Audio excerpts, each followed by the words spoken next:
Breaking news, Nigerians. Professor Mahmood YAKUBU exposed as Labour Party go extra miles. Reveal how INEC deliberately hacked BVAS machine.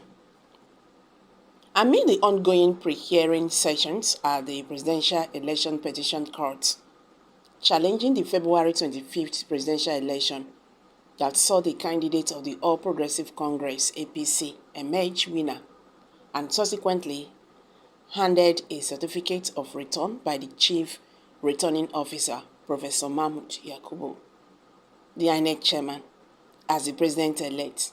The aggrieved opposition have continued to make explosive revelations on how the whole process was a shamble and a complete cook-up fraud.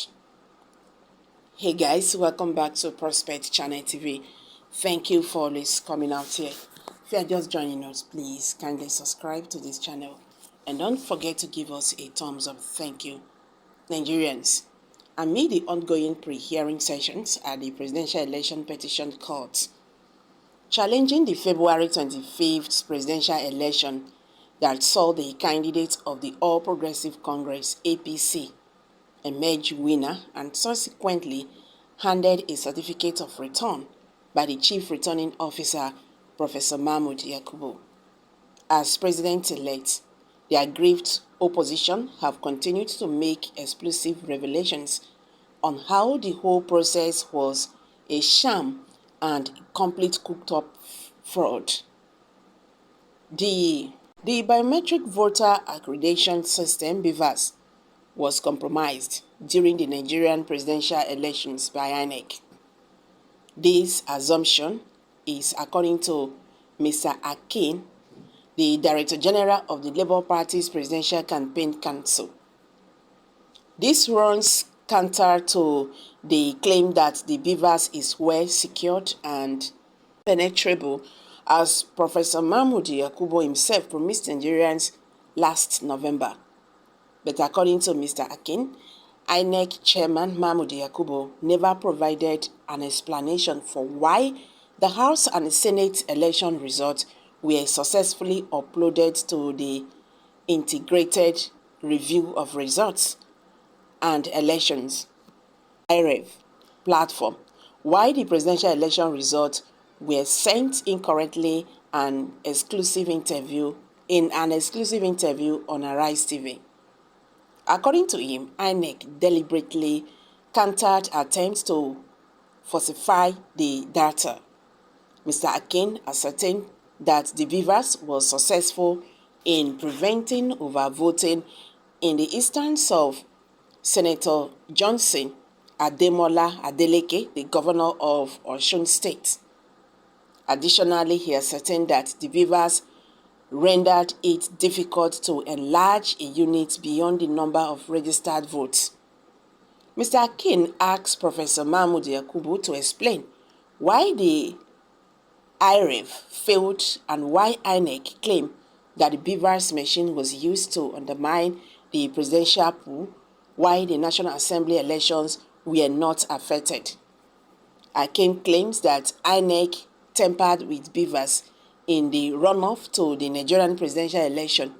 He demanded Professor Mahmood YAKUBU to explain the failure of IREV and the probable shortage of BVAS machine. He contended INEC had faked the IREV and malfunctioned the manipulate results. Record that in March, Garba Shehu, the senior special assistant to President Muhammadu Buhari on media and publicity, claimed that there were some technical issues with the voters, BVAS, I beg your pardon. He also said that the server had been target of millions of hacking attempts. He did, however, added that he did a fantastic job of aiding in the rigging out of multiple votes. After Professor Patami, the Minister of Digital Economy, reported that 16 million attacks had been made on the specific election day, he made this declaration. Meanwhile, INEC has also denied that there was attempt to attack the IREV. Nigerians, you see, these people are really very confused. They continue to complicate themselves. But that is what you get when you are lying. That is what you get when you tell lies. You have to get ready to tell more lies to cover up the ones you have lied. If not, you will be caught. And even when you are doing all these things, you'll be thinking that people don't know what you are doing. You will be fooling yourself. Because the people who you are talking to, they are aware that you are lying. You understand? They are aware that you are lying. Nothing happened to that BVAS. Nothing like glitches or whatever, according to INEC. So what they did was intentionally, but that is wrong. Also, a Labour Party chieftain, a few hours ago, a prominent chieftain of the Labour Party, Mr. Ekachi Onanuju, came out to dismiss claims put forward by the Independent National Electoral Commission, INEC, indicating that there were technical glitches that prevented it from transmitting election results from polling unit to its result viewing portal, IREV server, in real time. Speaking during an interview on Plus TV's Plus Politics a few hours ago, Olanuju, who is the personal advisor to Peter Obi on public affairs, revealed that the company that was employed by INEC to host its IREV server online is also providing the same service to the United States military. Going further, he alleged that when the company's management was contacted by the Labour Party, it insisted that no glitches were recorded on the IREV during and after the presidential election. So he said, we have been able to get access to the host company in charge of INEC's IREV server. It is known as Amazon Web Service. This company provides the same service for the United States Department of Defense or the U.S. military as it were.